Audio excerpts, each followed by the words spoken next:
All right, buckle up because we need to talk about something that's either the coolest thing to happen in music since someone invented the electric guitar, or it's the apocalypse for every musician trying to make rent. Maybe it's both, and spoiler alert, it's absolutely both. What's happening, Panda Nation? Peter Von Panda here. Listen, I have been downloading AI-generated music. I've actually been buying it, and here's the kick. I've actually loved some of it, like genuinely loved it. I'll probably put one of my favorite AI-generated songs at the end of this and violate a bunch of copyrights. But I'm also having an existential crisis about it, which is my natural state anyway, so at least I'm on brand. AI music is here, folks, and it's more polarizing than pineapple on pizza, which is delicious. It's freaking delicious. It's Hawaiian style. Anyway, you've got people screaming, "This is garbage! Ban it, label it, separate it like we're doing musical apartheid." And then on the other hand, you've got people that say, "This version speaks to my soul. I'm crying. This is art." And I'm sitting here like, can both things be true? Because I think both things are true. Let me take you back for a second. There used to be this YouTube channel, I think it was called Postmodern Jukebox or something like that, where actual human beings would take modern pop songs and sing them in old school styles. We're talking jazz, soul, doo-wop, rockabilly. Dude, it was glorious. I loved hearing Shake It Off as a 50s doo-wop number. It was musical time travel and I was super enamored with it. I also love those "What If This Song Was From the 80s" edits, or my personal favorite, the 60s soul version of basically anything. If you give me a 60s soul version of a Wendy's commercial, I would probably add it to my playlist. Don't test me on that though. Here's the thing. AI has made those alternative style versions way more accessible. And yes, wouldn't it be fantastic if a real band with real humans recorded those versions? Absolutely. But I get why they don't, because let's be honest, assembling a band is like herding cats. Cats that need to be paid, cats that have scheduling conflicts, cats that argue about whether the bridge should be in C major or C minor for 3 hours. Writing, arranging, and recording music is hard.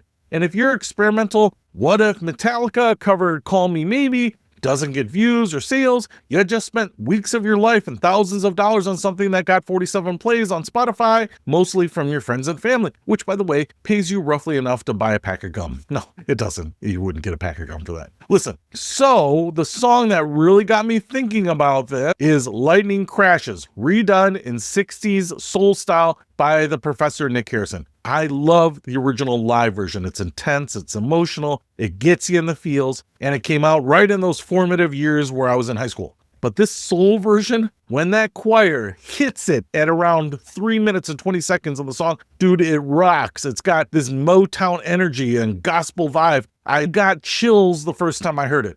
And here's where I'm conflicted. I wish a real band had made it. I really do. But I also understand why they wouldn't, because humans can't just pump out dozens of experimental versions the way AI can. AI is like that overachieving kid in school who does all the extra credit and never sleeps. It can try 100 different ideas in a day cheaply and instantly with no studio time and no booking musicians, no convincing the label that 60 soul version of a 90s song is worth investing. And because of that, we as consumers get to hear way more versions of music. Some of them are terrible, absolute garbage that makes your ears want to file for divorce from your head. Some songs just don't translate to other genres at all. In fact, I've actually looked for AI covers of songs that I personally love, like "The Freshman" by the Verve Pipe, which to me is a masterpiece, and no one's done it yet. And honestly, I kind of get why, because creating these versions manually takes time, money, and labor. It's like the difference between writing an essay yourself versus asking ChatGPT to write one. One option takes hours or days, and the other takes 30 seconds. So AI lets creators experiment way more, try way more things, and see what sticks.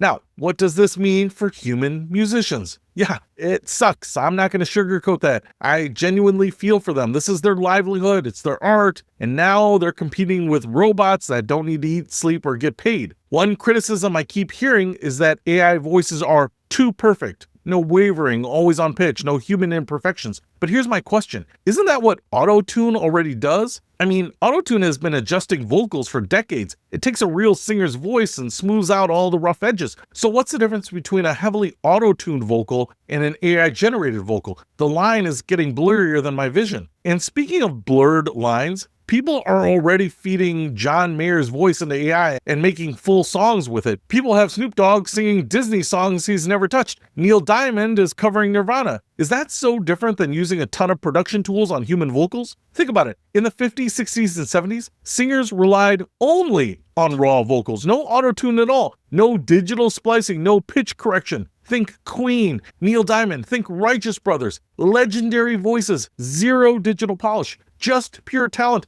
and maybe some reverb if they were feeling fancy. If Freddie Mercury looked at today's music production, he'd probably say, wait, you're telling me that I can just fix all those notes? Then what's the point? And he'd probably say more like, what's the point? And honestly, he'd have a point. So if we can synthesize voices entirely, what is pop music at this point? Is it art or is it just marketing? If you can create a persona, we're talking Lady Gaga level theatrics, full costume, social media presence, and then have technology generate all the vocals, then the artistic performance becomes secondary to the brand performance. It's like the music industry looked at the Gorillaz, the cartoon band, and said, what if we took this concept, but made it way more dystopian? And here's the thing, I understand why people are upset. I really do. This is threatening people's entire careers, identities, their passion. But AI isn't stopping at music. It's not. AI is coming for everything. AI influencers are already taking modeling jobs from real people. There are AI fashion models who never age, never complain about the lighting, and work for free. There are AI actors up for movie roles. AI writers are already churning out articles. There are AI painters, sculptors, designers. Every creative field is still getting touched by this robot uprising, and I'm not being dramatic. I may be a little dramatic, maybe because I create stuff online, and most people that have viewed my content probably prefer an AI panda. And that's the thing, it's not just artists, it's all kind of workers. The people in the middle, the grinders, the insurance underwriters, yeah, AI can do that. Fraud reviewers, AI's got it. Marketing copywriters, AI will write you 50 headlines in 10 seconds. Graphics designers, AI will give you a logo as you're describing it. Customer service reps, already being replaced by chatbots. Tech support, same thing. So many of these jobs are going to be replaced, and once that happens, people are left without a clear career path. And here's the uncomfortable truth, if I haven't given it to you already. Fighting that technology doesn't make it disappear. At best, it's going to delay the disruption and give people time to pivot. But we couldn't stop Uber and Lyft from replacing taxis. We couldn't stop Kayak and Expedia from destroying the travel agencies. We couldn't stop Netflix and streaming from replacing Blockbuster and Hollywood Video. Remember Blockbuster? No one under 25 does.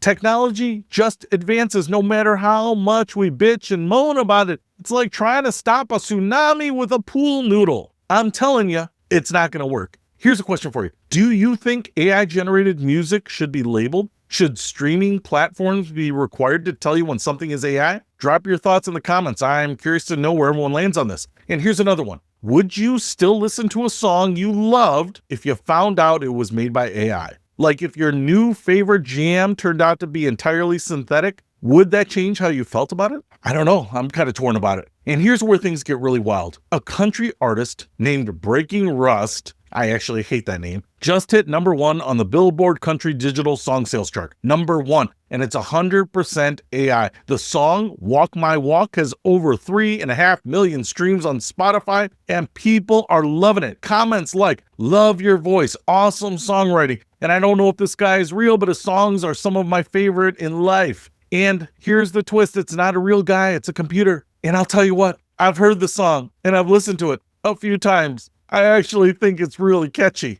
And let me tell you about a study that just came out from Deezer, the streaming platform. It found 97% of people can't tell the difference between AI music and human-made music in a blind test. 97%. We are officially living in a world where the robots have learned to rock. Oh, and get this, roughly 50,000 fully AI-generated tracks are being uploaded to Deezer every day. That's 34% of all the daily uploads. 34%. The robots aren't coming for music. They are already here, and they've brought their entire discography. Spotify has removed over 75 million spammy AI tracks in the past year alone. 75 million. That's not a typo. The music industry is drowning in AI-generated content, and platforms are scrambling to figure out what to do about it. So, do I love the idea of AI music? Not really. Do I like some of what it produces? Absolutely I do. Do I hate some of it? Absolutely I do. Here's the reality. It's here. It's not going away. You can't put this genie back in the bottle. The genie has a record deal now.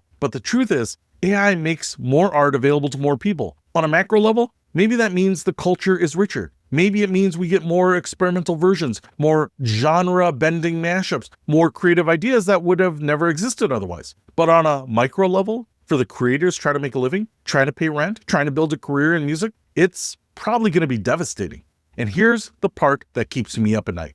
That and caffeine and delicious, delicious pie. But whether we love it or hate it or feel deeply conflicted about it like I do, this is the future we're going to deal with. The robots have learned to sing and they're not shutting up anytime soon. Peter Von Panda, out.